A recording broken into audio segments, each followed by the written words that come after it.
ಅಲ್ರಿ, ಚಿತ್ರದುರ್ಗದಲ್ಲಿ 8 ಲಕ್ಷ ಜನ ಸೇರ್ತಾರೆ.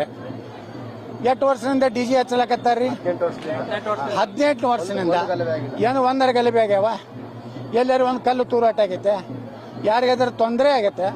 ಸುಮಾರು 8 ಲಕ್ಷ ಜನ ಸೇರಿದಾಗ 18 ವರ್ಷದಿಂದ ಏನೂ ಆಗಿಲ್ಲ. ನಮ್ಮ ಸುಧಾಕರ್ ಅವ್ರಿಗೆ ಏನಾಗಿತ್ತೋ ಗೊತ್ತಿಲ್ಲ. ಅವ್ರಿಟ್ಟಾಗ ಸಾಬ್ರ ಪರವಾಗಿ ಆಗ್ಯಾರೋ ಗೊತ್ತಿಲ್ಲ. ಯಾಕಂದ್ರೆ ಧರ್ಮಸ್ಥಳವನ್ನೇ ಅಪವಿತ್ರ ಮಾಡುವಂಥ ಪರಿಸ್ಥಿತಿ ಆದರೂ, ಜೈನ ಧರ್ಮಕ್ಕೆ ಅಪಮಾನ ಆದರೂ ನಮ್ಮ ಚಿತ್ರದುರ್ಗ ಜಿಲ್ಲೆಯ ಸ್ವಾಭಿಮಾನ ಇರದ ಮಂತ್ರಿಗಳು ತಮ್ಮ ವೀರೇಂದ್ರ ಹೆಗಡೆ ಅವರಿಗೆ ಅಪಮಾನ ಆಯಿತು. ಇಡೀ ಜೈನ ಧರ್ಮಕ್ಕೆ ಅಪಮಾನ ಆಯಿತು.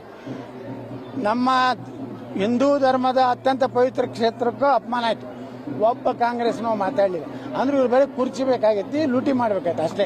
ಎಲ್ಲದರ ಮಧ್ಯೆ ಸಂಗಮೇಶ್ ಹೇಳ್ತಾರೆ, ನಾನು ಹುಟ್ಟಿದ್ರ ಮುಂದೆ ಮುಸ್ಲಿಮ್ ಆಗಿ ಹುಟ್ಟಬೇಕು ಅಂತ. ಈಗ ನಾಳೆನೇ ಆಗಲಿ ಒಬ್ಬ ಏನೋ ಮೌಲ್ಯ ಆಹ್ವಾನ ಕೊಟ್ಟಾನಲ್ರಿ. ಇಸ್ಲಾಂದಲ್ಲಿ ಪುನರ್ಜನ್ಮ ಇಲ್ಲ. ಇಲ್ಲಿ ಸತ್ರ ಅಂದ್ರೆ ಸೀದಾ ಜನ್ನತ್ಗೆ ಹೋಗೋದು. ಜನ್ನತ್ನಲ್ಲಿ 72 ಹುಡುಗಿಯರು, ಅತಿ ಸುಂದರಿಯರು, 32 ಫುಟ್ ಎತ್ತರ ಇದ್ದವರು ಇವರ ಸೇವೆಗಾಗಿ ಕಾದು ನಿಂತಿರ್ತಾರೆ. ಕಾಲು ಒತ್ತಾರೆ, ತಲೆ ಒತ್ತಾರೆ, ಹಿಂದಿಂದ ಒತ್ತಾರೆ, ಮುಂದಿಂದ ಒತ್ತಾರೆ, ಎಲ್ಲ ಒತ್ತಾರೆ. ಒಳ್ಳೆ ನದಿಗಳದಾವ ಅಲ್ಲಿ, ಎಲ್ಲಿ ಜನ್ನತ್ನಾಗ. ಎಂಥ ನದಿ ಅಂದ್ರೆ ಹೆಂಗ ಅಮೃತ ಪಾನ, ಅದನ್ನ ಹಿಂಗೆ ಕುಡಿಬೋದು. ಅದಕ್ಕೆ ನಾ ಸಂಗಮೇಶ್ವರ್ಗೆ ಹೇಳ್ತೀನಿ, ತಕ್ಷಣ ಇಸ್ಲಾಂ ಧರ್ಮಕ್ಕೆ ಸೇರ್ರಿ. ಅದಟ್ಟು ಒಂದು ಹಿಂದೂ ಧರ್ಮದ ಒಂದು ಕ್ರಿಮಿಕೀಟ ಹೊರಗೆ ಹೋದಂಗೆ ಆಗ್ತೈತಿ.